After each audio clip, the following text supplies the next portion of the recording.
इस वक्त मैं हसनैन और जैन हम आए हैं अपने बाग पे और देखते हैं जी कि पानी वगैरह आया है कि नहीं। ये टैंक है बाहर और ये भी लॉक लगे हुए। लॉक खोलते हैं फिर अंदर जाके आपको दिखाते हैं हमने जो पौधे लगाए हुए हैं।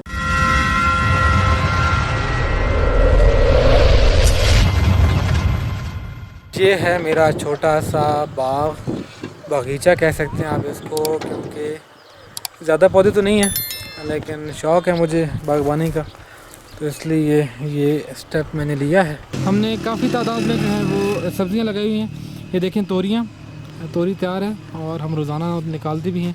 इसके अलावा ये शिमला मिर्च है और नीचे ये पालक और साथ में सब्ज़ धनिया हमने बहुत इस्तेमाल किया। हमारे घर में तमाम जो है ऑर्गेनिक वेजिटेबल्स यूज़ होती हैं। इसके अलावा ये एक और क्यारी भी है, इसमें पालक थी। अब पालक जो हमने ख़त्म कर दी है, उसके बीज बन गए हैं। साथ में जो है वो प्याज लगा हुआ है। प्याज भी आलमोस्ट जो है वो फाइनल स्टेज में है। मे बी 2-3 वीक तक हम इसे निकाल लेंगे। इसके अलावा साथ में वो देखें ये लगा हुआ है जी कद्दू, आपको नज़र आ रहा होगा, और कद्दू भी काफ़ी जो है वो अच्छे लग रहे हैं। इसके अलावा ये साथ जो है वो सब्ज़ मिर्च आपको नज़र आ रही होगी, यहाँ से हम सब्ज़ मिर्च निकालते हैं। इसके ऊपर ये जो है वो बैंगन का पौधा लगा हुआ है। इस सेक्शन में जो है वो आपको टमाटर नज़र आ रहा होगा। हम यूजुअली जो घर में टमाटर यूज़ करते हैं वो हमारे अपने बाग के होते हैं। जब सीज़न ना हो और पौधे ना लगे हों तो फिर मजबूरी है, बाज़ार से लेने पड़ते हैं। अदरवाइज़ हम यहाँ से अपने फुली ऑर्गेनिक वेजिटेबल्स हैं वो यूज़ करते हैं। इसके अलावा इस तरफ जो है वो सारा बाग है हमारा। ये आपको पौधे नज़र आ रहे होंगे। ये तमाम जो पौधे हैं ये हैं जी सिट्रस के और रेड ब्लड के हैं। रेड ब्लड एक वैरायटी है सिट्रस में। ये जो वैरायटी है ये मुझे हमारे एक बहुत ही अच्छे साइंटिस्ट हैं, दोस्त हैं हमारे, जनाब तारबदीन साहब, उन्होंने रिकमेंड की थी कि इस एरिया में अगर आपने अच्छी प्रोडक्शन लेनी है तो उसके लिए आपको चाहिए कि जो सर्टिफाइड पौधा है वो लगाएं। तो ये पौधा मैं लेने के लिए गया था पेशावर के करीब, एक फार्म है तरनाब फार्म। तो वहाँ पर जो सरकारी फार्म है एग्रीकल्चर का, वो पौधों को आउटसोर्स करते हैं और बाहर रोड पे जितनी भी वहाँ पर नर्सरीज़ हैं प्राइवेट, उनको वो लोग दे देते हैं। वहाँ से फिर आप जो है वो इन पौधों को परचेज़ कर सकते हैं। डिफरेंट कीमत होती है। 1 साल के पौधे की जो कीमत है वो मुख्तलिफ है, 2 साल के पौधे की कीमत जो है वो थोड़ा सा ज़्यादा है। ये पौधा मैं लेके आया था तकरीबन 100 रुपये का एक पौधा, और तकरीबन 80 पौधे मैं लेके आया था। 80 में से तकरीबन 75 मैंने यहाँ पर लगा दिए हैं और 5 जो है वो मैंने कुछ लोगों को गिफ्ट कर दिए थे। तो रेड ब्लड वैरायटी बहुत कम लोगों ने लगाई थी पहले, लेकिन अभी इसका रुझान बढ़ गया है और लोगों ने लगाने शुरू कर दिए। हमारे इलाके में लोगों ने नहीं लगी अभी तक, तो हमने भी जो है वो आजमाइशी बुनियादों पर लगाई है। अगर ये चल गया और इसका आउटपुट अच्छी हुई तो इंशाल्लाह हमारे पास और भी लैंड है, तो इसको जो है इसकी तौसीह करेंगे और एक बड़ा फार्म बनाएंगे। अभी ज़मीन इतनी तैयार नहीं है क्योंकि पहले यहाँ पर गंदम थी, तो गंदम हार्वेस्टिंग के बाद एक दफ़ा हल चला दी है, लेकिन इन पौधों की जो क्यारियाँ वगैरह हैं उनके लिए कल से काम शुरू हो जाएगा और इनके जो क्यारे हैं वो बन जाएंगे। इरिगेशन अभी फ़िलहाल हम लोग खुद कर रहे हैं पाइप से। आपको पाइप नज़र भी आ रहा होगा इधर कहीं पड़ा हुआ। तो ये एक डिफ़िकल्ट जॉब है इरिगेशन इस पाइप से। 2-3 तरीके होते हैं। एक तो फ्लडिंग होती है, फ्लडिंग के लिए ये जो क्यारे हैं ये हम मुकम्मल तैयार कर लेंगे तो फिर फ्लडिंग जो है हम शुरू कर देंगे। और अगर देखेंगे पानी कब पूरा ना पड़ा तो फिर देखेंगे, हो सकता है कि हम लोग ड्रिप सिस्टम भी लगा दें। तो ड्रिप सिस्टम का ये फ़ायदा होता है कि उसमें जो है वो पानी ज़ाया नहीं होता और पौधे की जितनी रिक्वायरमेंट होती है वो भी पूरी हो जाती है। तो उम्मीद है जी इंशाल्लाह अल्लाह की ज़ात से कि अच्छे रिज़ल्ट जो हैं वो ये हमें देंगे पौधे सारे, और इंशाल्लाह तमाम जो हमारे दोस्त अहबाब हैं उनको सबसे पहले तो हदिया करेंगे, गिफ्ट देंगे जी इंशाल्लाह। कोई फ़िलहाल इस बाग से इतनी उम्मीद नहीं है कि हम लोग इसको कहीं सेल आउट करेंगे, तो क्योंकि ये मैंने पहले ही बताया आपको कि हमने इसको आजमाइशी बुनियादों पर लगाया हुआ है, फ़िलहाल कमर्शियल यूज़ के लिए नहीं लगाया। तो उम्मीद है कि हम जिस तरह की केयर कर रहे हैं और हम इसको टाइम दे रहे हैं तो ये अच्छे इसके रिज़ल्ट हमें मिलेंगे।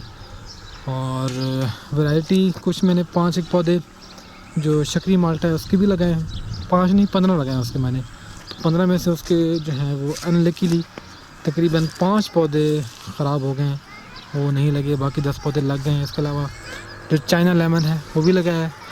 चाइना लेमन और जो लोकल पाकिस्तानी लेमन है, दोनों के मैंने कुछ पौधे लगाए हैं, 2-2 3-3, और साथ में अमरूद भी। तो उम्मीद है कि जो पौधा मुझे अच्छे रिजल्ट देगा, अगर अमरूद अच्छे जो है वो रिज़ल्ट दे रहा है तो इंशाल्लाह अमरूद लगा लेंगे। और सिट्रस में तो 3 वैराइटीज़ लगी हुई हैं, अगर उनमें से किसी ने अच्छी आउटपुट दी तो हम उसको फिर आगे एक्सटेंड कर देंगे। बहरहाल फ़िलहाल खुशी इस बात की है कि जो पौधे हैं तकरीबन 95% जो है वो लग चुके हैं, और नुकसान हमारा किसी किस्म का नहीं हुआ, जो हुआ है वो ना होने के बराबर है। ये चाइना लेमन है और इसके बारे में कहते हैं कि इसकी हाइट तो ज़्यादा नहीं होती, और पहले साल में इसका जो फल है वो काफ़ी ज़्यादा होता है। अभी ये नया पौधा है, इसको तकरीबन 4 महीने हो चुके हैं, तो मे भी 1 साल के अंदर ये कितना फल हमें देता है ये तो देखने के बाद ही पता चलेगा। और ये भी तकरीबन मैंने 5-1 पौधे लगाए हैं।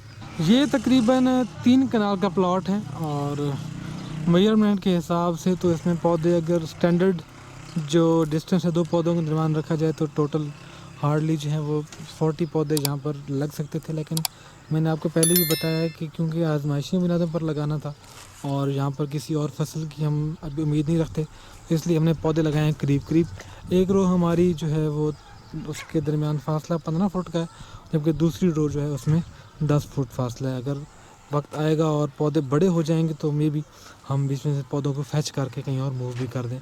तो स्टैंडर्ड जो है वो लोग 20 फुट पे लगाते हैं। ये जी प्राइमरी सोर्स है इरिगेशन का, 2 टैंक बने हुए हैं और वाटर सप्लाई भी आती है, और हम लोग बाहर से जो टैंकी हैं वो मंगवाते हैं। वो एक टैंक जो है वो 2 हफ्ते तकरीबन चल जाता है, तो इतना इशू नहीं होता। अभी इंशाल्लाह नेक्स्ट मंथ में हम लोग बोर जो है अपना करवाएंगे बड़ा, फिर इंशाल्लाह पानी की कमी नहीं होगी। ये फेंसिंग आप देख रहे हैं मैश वायर की फेंसिंग है। सबसे पहले अपनी तमाम जो लैंड थी उसको कॉर्डन ऑफ की है, क्योंकि हर वक्त तो यहाँ पर हम मौजूद नहीं होते, तो इसलिए प्रोटेक्शन के लिए ये मैश वायर लगाई गई है। तकरीबन 12 फुट के फासले पे एक बाला है, और जो मैश वायर लगाई गई है इसका जो साइज़ है होल का वो तकरीबन 3 इंच का है। तो ये अच्छा साइज़ है, इसमें जो है वो किसी किस्म का जानवर वगैरह इसमें दाखिल नहीं हो सकता। तो इसके बारे में एक डिटेल वीडियो मैं बना रहा हूँ, क्योंकि जिस कंपनी से मैंने ये बनवाई थी उनकी भी रिक्वेस्ट थी कि जी वीडियो बनाएं इसके हवाले से, ताकि लोगों को पता हो कि मैश वायर बनती कैसे है, और अगर आपने ये बिज़नेस करना है मैश वायर का तो कितने से इस बिज़नेस को स्टार्ट कर सकते हैं। तो ये भी इंशाल्लाह आप लोगों के लिए बहुत ही अच्छी मालूमात होगी। अगर आपके पास भी कोई लैंड वगैरह है तो जी उसको यूज़ करें, और क्योंकि कुछ जो हमारी रिवायती फसलें हैं ना उनसे तो इतनी इनकम नहीं होती, बाहर कोई बाग वगैरह लगाएंगे तो फिर ही शायद आपकी इनकम में इजाफा हो सकता है। और उम्मीद है कि ये वीडियो आपको बहुत पसंद आई होगी। आज की वीडियो थोड़ी डिफरेंट थी।